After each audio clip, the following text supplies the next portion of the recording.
享受上帝嘅愛，你係主嘅恩典本嚟到啥？嚟到啥那一條心，我嚟到主嘅面前，嚟到一條心，嚟真正嚟敬拜，嚟真正嚟讚美，嚟感謝你主，嚟開小呢個智慧，嚟到交託本主耶穌嘅小眾，聖靈嚟做工，嚟相信先者發生，上帝嘅大豐滿就發生出呢個智慧，感謝你主耶穌上帝，即刻準備好，即刻齊齊嚟講，阿門，好主耶穌上帝。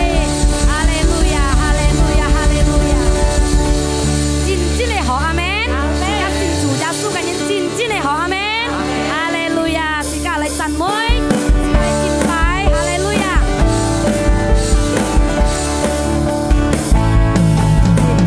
真好，來信耶穌，真好，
穌用自己買，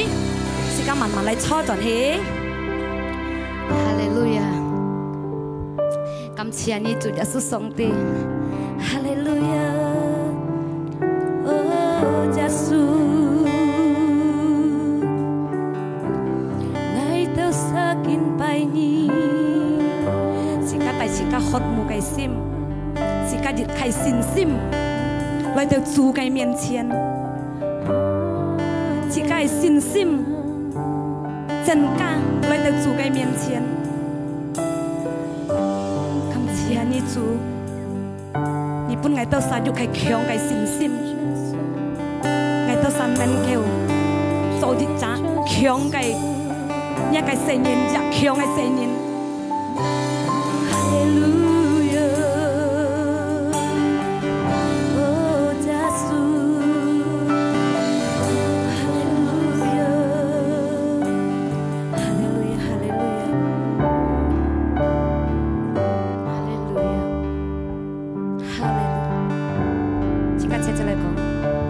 主耶穌，愛愛你，真心真意未假，希望你在我嘅生命中，我嘅日子用伴過。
穌去做提先者，係放滿發生，係先者發生，因為我將大家憤怒嘅心，我將第二日跌焦嘅心，嚟愛主耶穌，嚟跟主耶穌傾呢，主耶穌要救乜嘅都啥，主耶穌要幫你哋神堅持，主耶穌要幫你哋力量，主耶穌要幫你哋健康。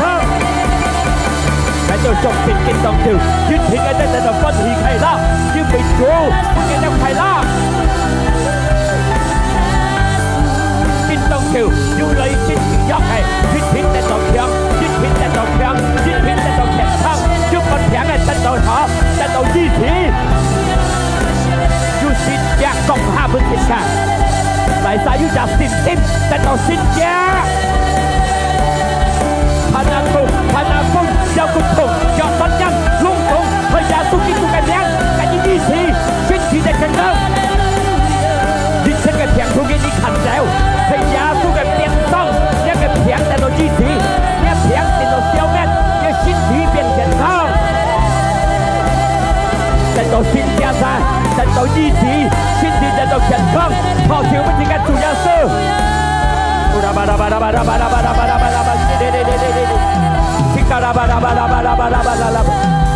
冇錯嘅就，冇支持嘅就，天天發生，感謝你主耶穌。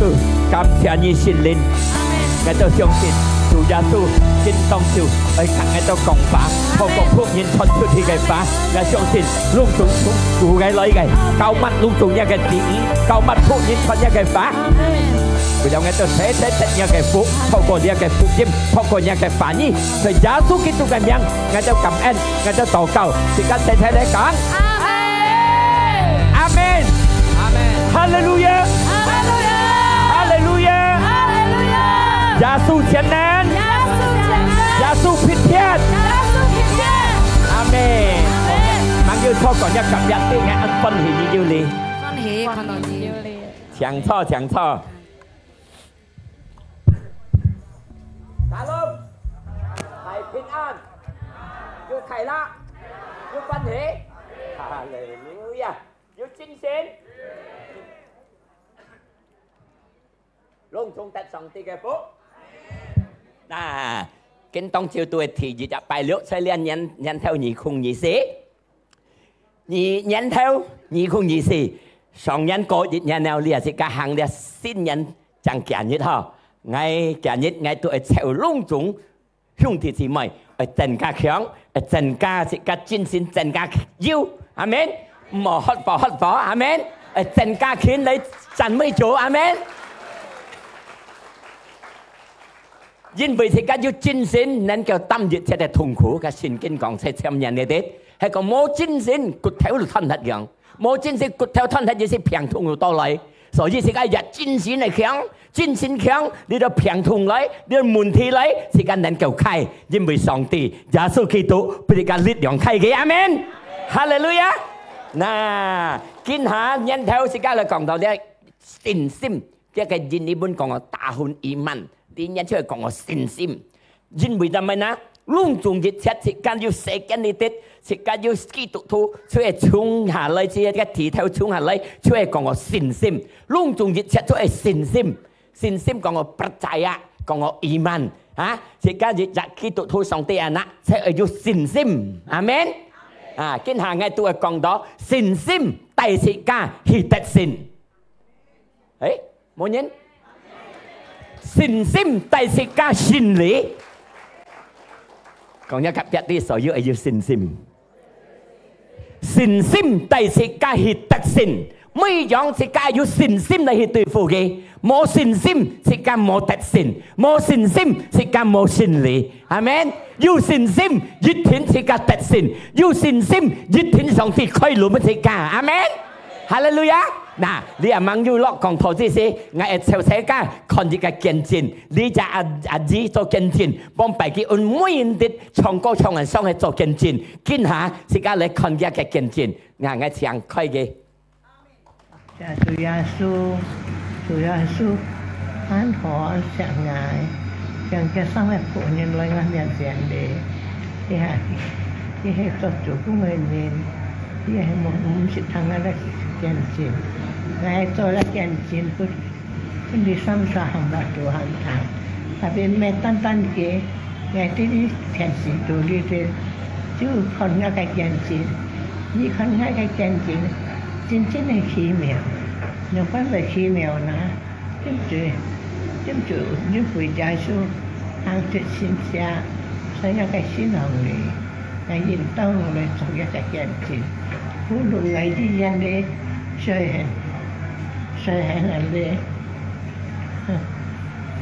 theo hẹn thì là đi ai ta tập ngày dù giàu khi ngày dù giàu là khi về chồng trời này vui chi tụi hắn khi vừa hắn có ôi ngày trong miệng các điều tôi chịu nhận các chuyện thế này của chị tầm cha chú hãy xin chú để ăn hiểu chú ở nó hàng vui rồi thì ra số hãy cầm trả như thì không chỉ phải tôi sẽ thắng nó cái phà nhưng ai thắng đâu thì lời vô luận chứ mấy sự chiến tao tỏ quân chủ Giêsu vậy chi phòng này chủ Giêsu là con của này không phải là cái sự bằng không phải cái này theo ai cầm trả như chủ Giêsu所以你在我相信佢，相信主耶穌是在做大嘅，我信主耶穌信咗40多年，耶穌我同佢講咗人哋，喺講我哋都話，信佢，阿伯你做唔見，你講呢度，你講你行嘅信者咩嘅，行咗福嘅。rồi chủ Giêsu mấy ngày hạ cái gì thọ ngày hạ còn ngày cái gì thọ thì chủ Giêsu ngày sẽ xin đi chắc cả thế ngày ôi siêu xin đi cho nhà cái cũng cho nhà cái này cho nhà xin chọn đi hàng nè phó siêu bên song tỷ long trùng兄弟姊妹説呢隻銀紙緊嗱説緊。不平台灣戲，但係佢係做見證，龍有做，也就係講我信心嘅方面，信心能夠帶自家去得勝，對於隆重一切嚟到自家嘅生命中，不平都好，嚟到自家嘅生命中，以印度隧道也好，台灣戲也好，很有隻信心，龍有主耶穌做出一個見證，把看一個提升嘅啲嘅福音，係嚟殺天堂等係愛呐，除了耶穌上帝，冇了世間的冇了，個了解講接下去啦。雖然我嘅肉我嘅心切hết消滅hết，但係上帝耶穌基督出現嘅永久嘅憑實，破少本是個嘅主耶穌。所以呢，歷年啊，這個真開始年頭啊，馬嘅危險處，馬嘅痛苦，馬嘅問題，圍嚟到自己嘅面前，講一個別啲圍嚟到自己嘅面前，間一平痛圍嚟到自己嘅面前，但係講一個別啲馬嘅嚟到都好，信心冇切。阿們，以人都世道，台灣係一樣做見證，龍有主，含藝到啥僕人係六菲利亞。阿們，阿們，龍有主，因為到冇了天堂等世間呢啲冇一隻是假愛嘅，冇一隻是假實嘅，因為隆重呢度都係甜絲嘅，但係耶穌基督上帝係一個永久嘅憑實，阿們。佢人能夠本自家得救，所以呢，隆重一切，自家去嚟到自家面前，但係自家嘅信心帶自家去得勝。阿們，哈利路亞！嗱，今下嘅都係講個信心帶自家去得勝，信心帶自家勝利。嗱，呢一個所以你哋因為到呢一個以弗拉尼11條1節，你試看，以弗拉尼11條1節。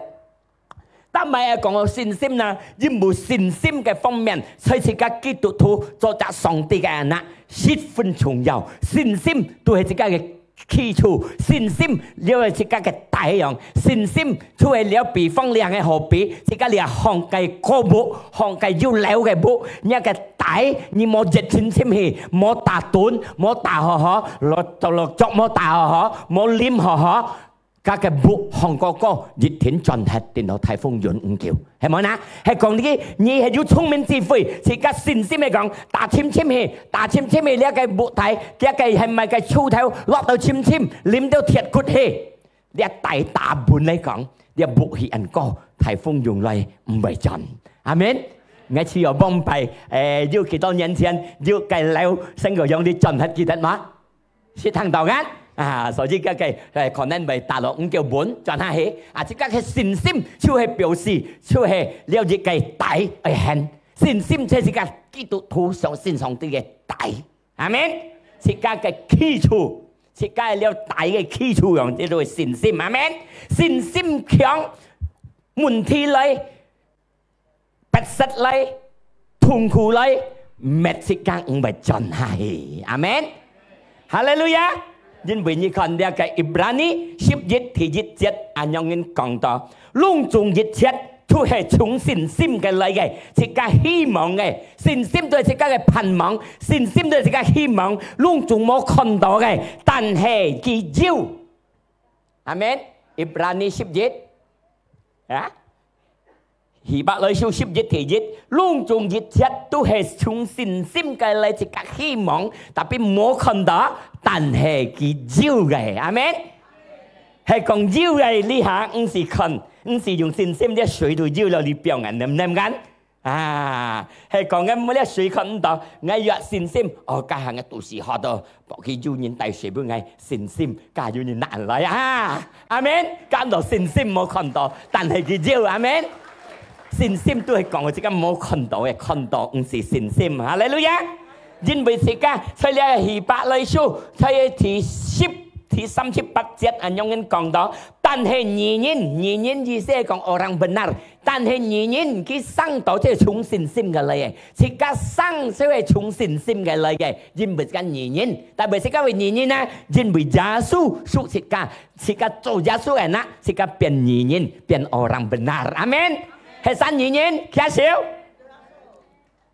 切間義人咩耶穌熱天對了呀切間義人切間orang yang dibenarkan ya 義人切間因為耶穌屬了切間做嘅anak切間變義人呀義人係採取信心冇信心上帝唔歡喜切間冇信心切間退步冇信心上帝唔合意阿們所以切間冇退步切間嘅信心哈利路亞阿們是個信心熱天冇退步，但係呢，因為是個有信心，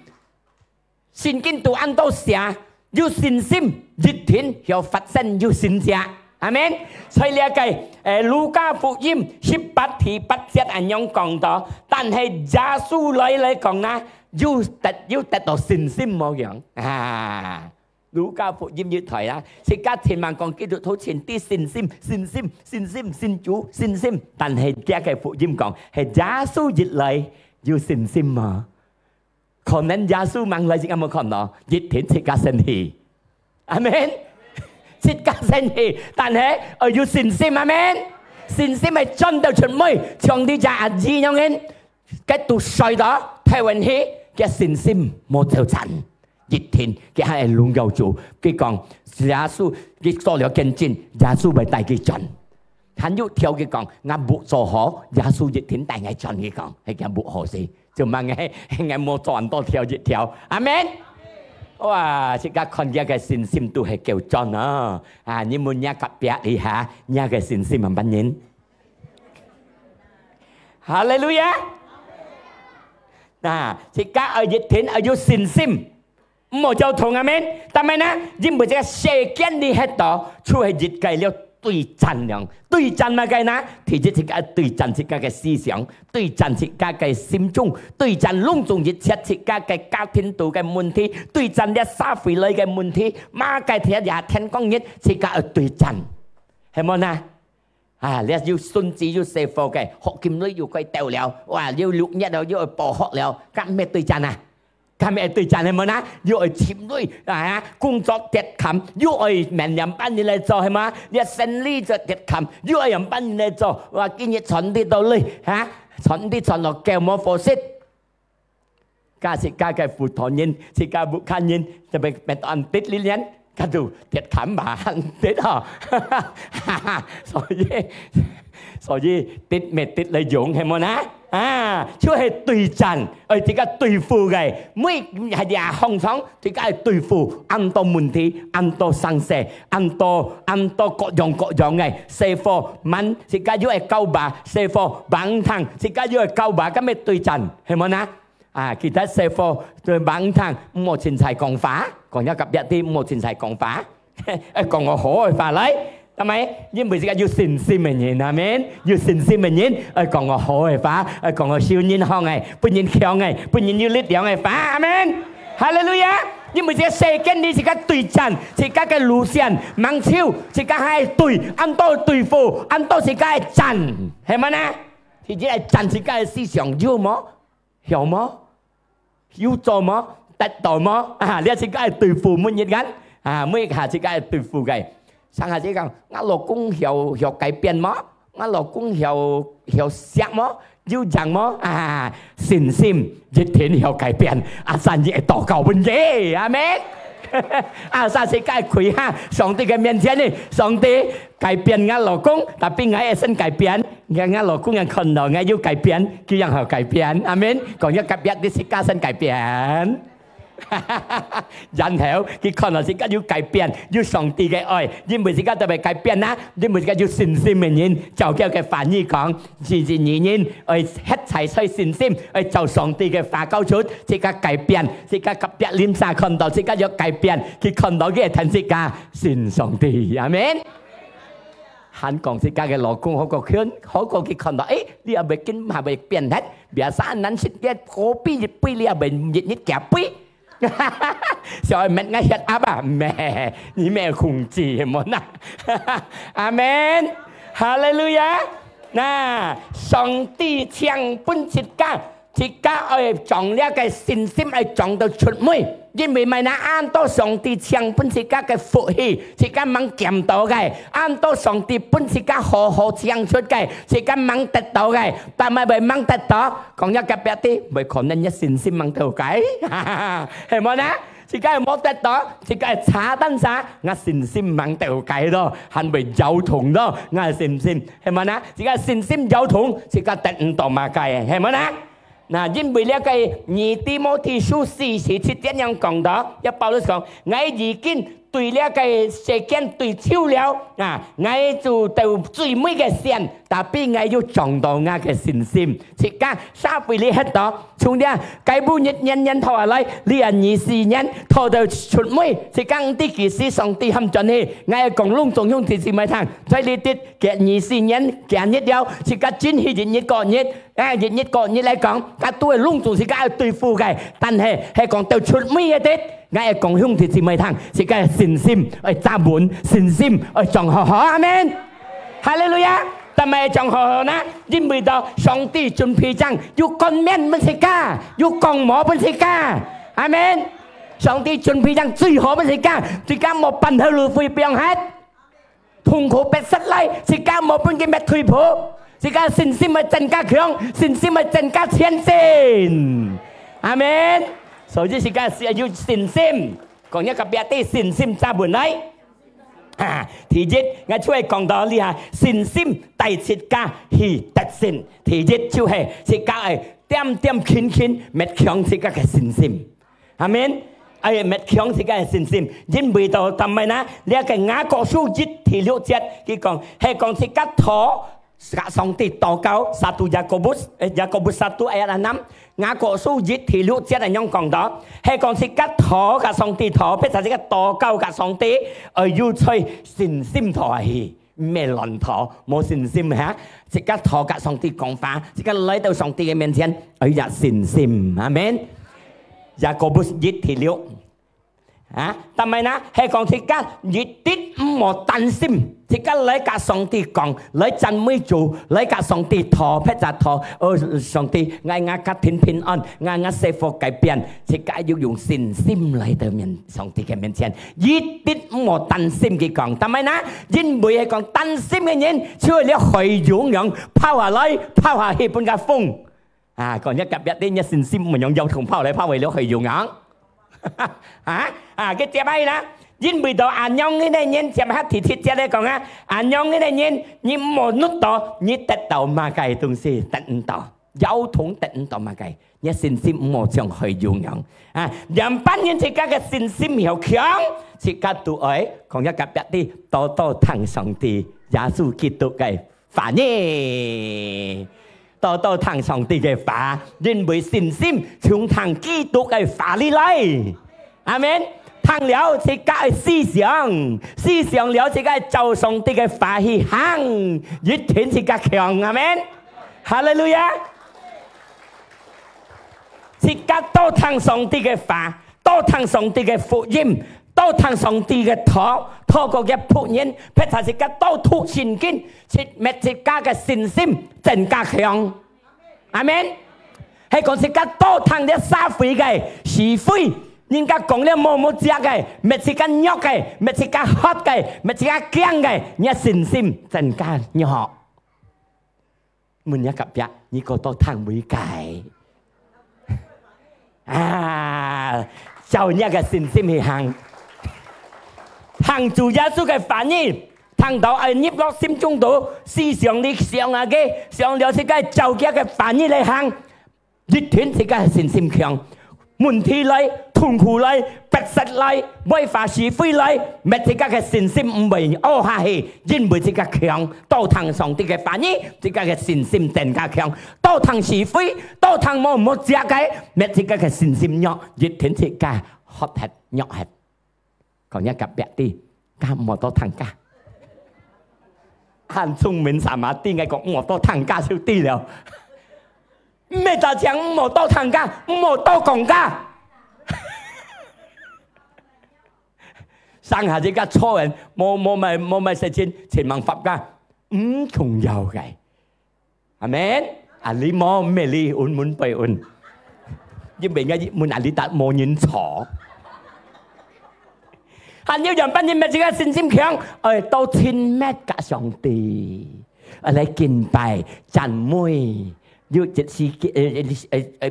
間嚟上嘅點鐘，不習班嘅點鐘嚟拜主，嚟讚美主，嚟讚美，然後增加自己嘅信心強，阿們。每一個別練球要做乜樣嘅？哈利路亞！因為到咩單向都聽。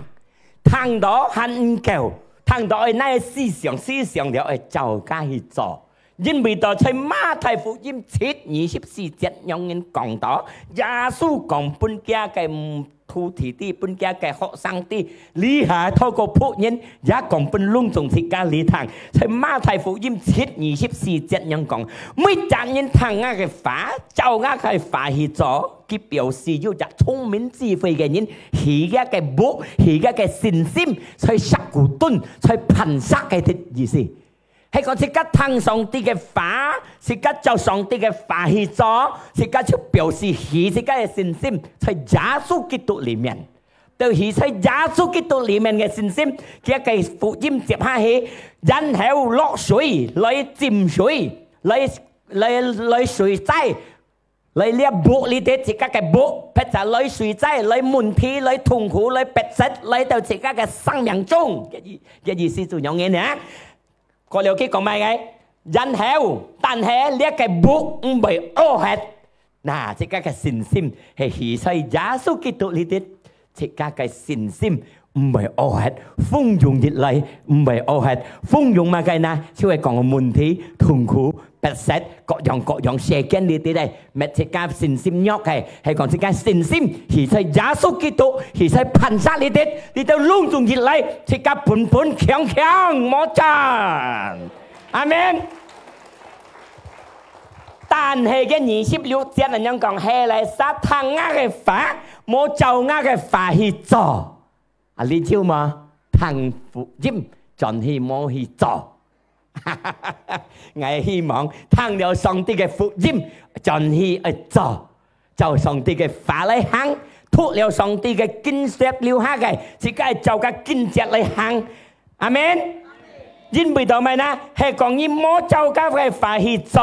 佢了解就安強嘅人係講解啲講我係嘛解呢看26節係咪26節啊牙人冇多阿們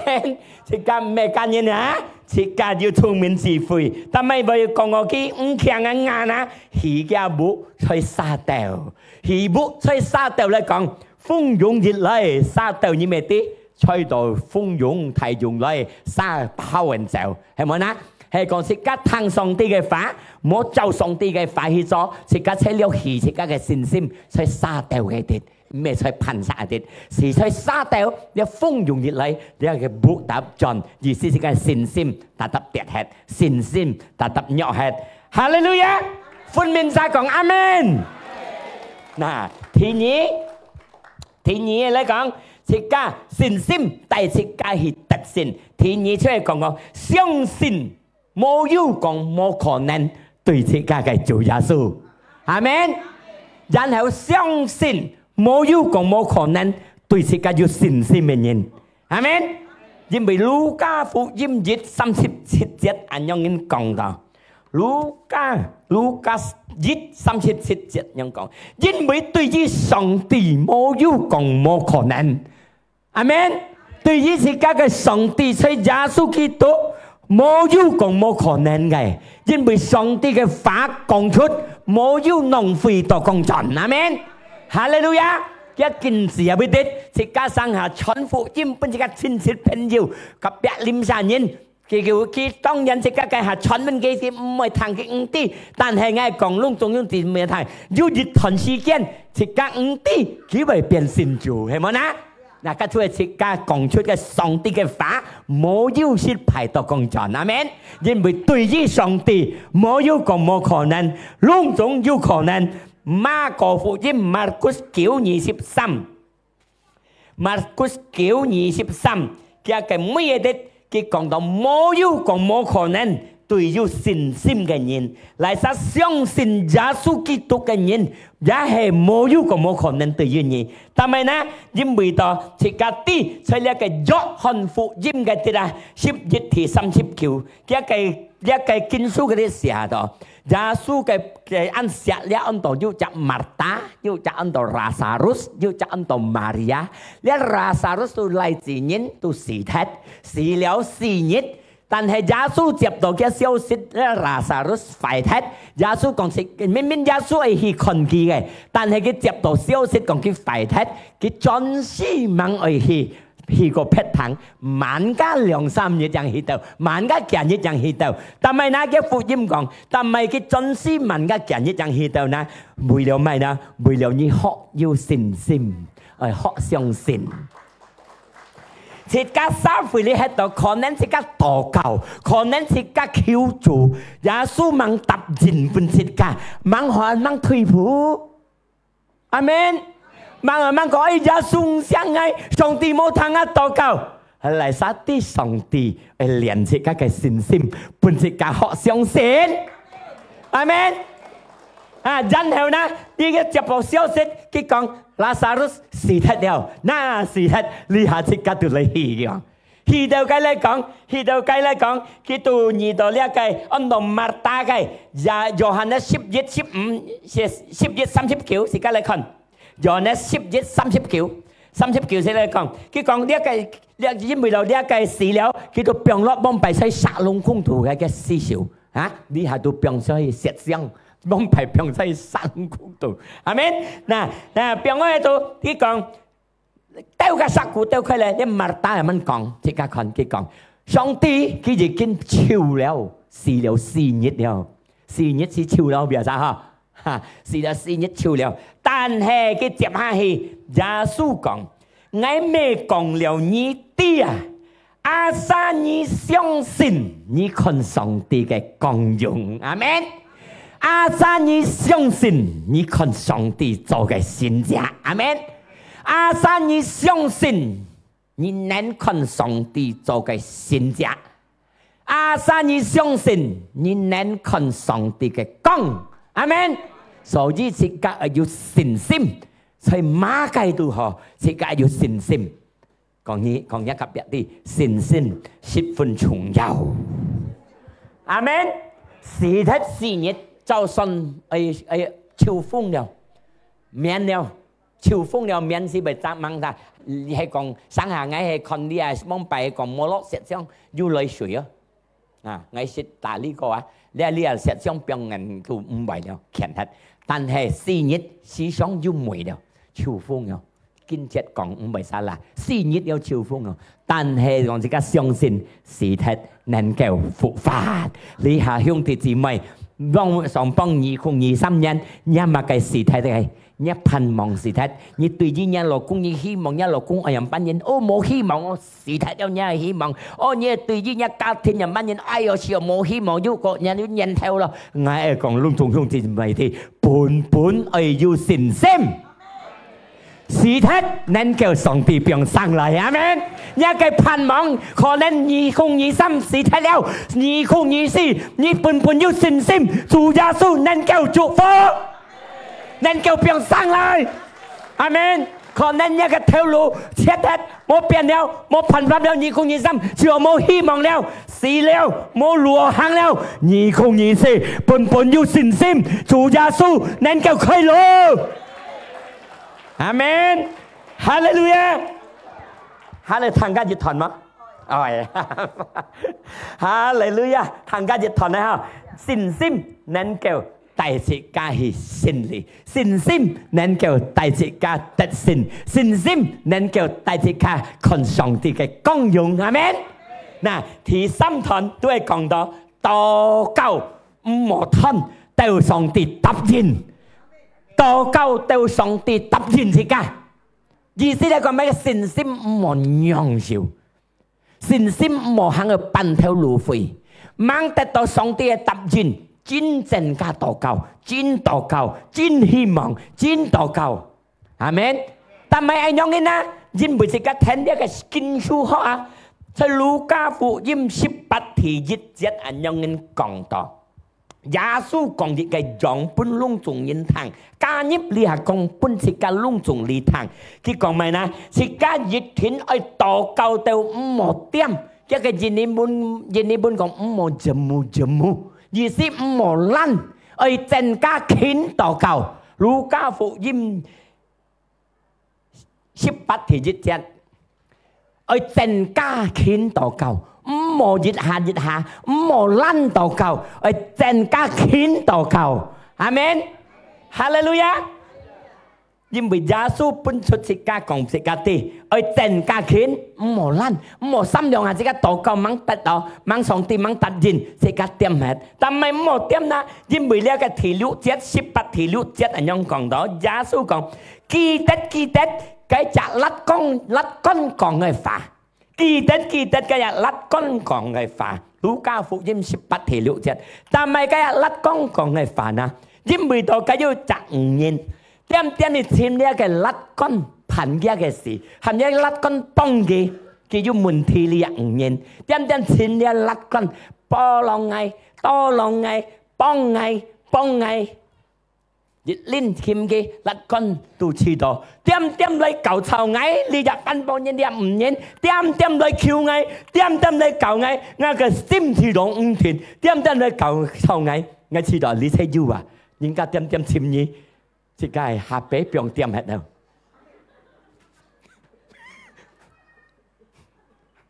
กี่เกี่ยวขินชิมนี้อ๋อ佢冇退步啊！佢唔係只平掹學到啊！佢堅持自家禱告，但非常係自家本佢簽差冇耐心，眼求頭人，像你甩乾樣嘅，甩乾就眼求頭藝啊！休息都冇停啊，做生意冇停啊，點了你就唔願嚟求頭藝，幫佢嘅事幫佢，種你甩乾講。好啦，幫你啦，結果咧甩乾幫佢，你又唔應得到甩乾幫佢，阿們。所以呢個耶穌講記得你就快嘅甩乾啊，快嘅甩乾啊，係嚟幫人啊，講咗特別啲自家上帝人嗱好嚟幫人，你快甩乾啊！很方言，佢點點簽嘅，即係佢啲啲表示嚟講，佢點點禱告，點點禱告，啲快幫快甩骨，喺度幫佢啊，講一特別啲嘢乜嘢？唔知係幫，即刻登晒眼nữa。佢接hai thì thiết chất lại còn gì xí lại còn mày sẽ cái còn tàu cầu ông mày lăn chín này tàu cầu ông mày nhong ông mày hót ông mày nhót thì cái tàu cầu cái tiếp hai lại còn kia còn á song ti ta tập dịch thính cái xiên cái nhìn cái biểu nhìn cái nhìn khiêu cái xe cái tiếp hai cái dịch thính chun chun cái xíu to lòng xịt cả amen khỏi chỉ sang lại cầu một xe dịch thiên cái to lòng thịt cả, nhưng bởi cái kia sẹp vào, nhưng bởi cái nhị nhân, bên kia cái bảo hiểm số lại cái cái tàu kêu cái cái mỏ theo hàng, san mũi kêu cái tàu cao, tan hướng chủ Giêsu, chạy kêu, cái con cái xe cái nhân, như cái kia anh á, dịch thiên cái chân thuật kia cái奇妙小眾來幫助自家，支持自家，開路本自家。Amen, Hallelujah, Hallelujah. Nè, cái dịch thiên ma sống bông chỉ dịch cả, anh hay cái thì bắt chết cái tiết gia tụt thì bắt chết lý tin như con á, cái con á, cái ma sống bông chỉ cả, ma sống nhìn với chỉ cả tuổi, ma sống nhìn với trò, nhìn tuổi cái bông chỉ cả, anh hay cái con hay còn Giêsu lại nè, yêu nhị thôi yêu xin xím mà. Are you Amen? Are you sincere? พอเสียเป็นการถูกยาสูในการเกี่ยงไร Hallelujah คนนี้กับแบบที่หมดอันช่องกับฝ่ายรัดก้อนเนาะเขาอยู่ยากหอไงหอฝ่ายรัดก้อนต้นลองเย็นสิ่งที่ส่งที่หอไงอันนะหอก็ต้นลองเย็น Amen Hallelujah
Tình ca chồng mố phép châu lù hồ mẹ chị chồng sao chị ngại chén mà thằng ra cái phá nhưng bởi xin tiếp chồng chúng kỳ tục để bà để lời các xin mét cả châu ra cái bài hàng giết thiên thiên các cái chuyện nhưng nét để đi ca chồng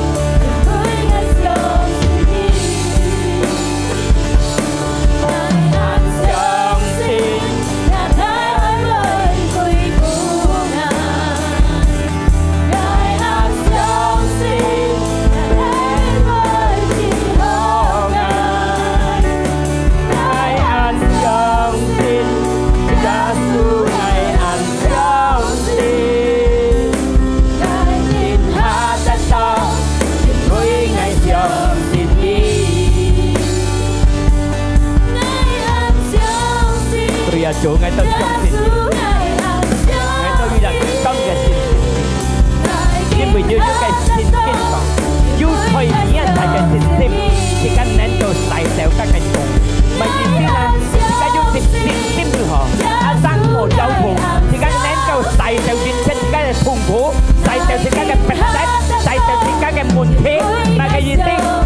甜高氣，能夠得勝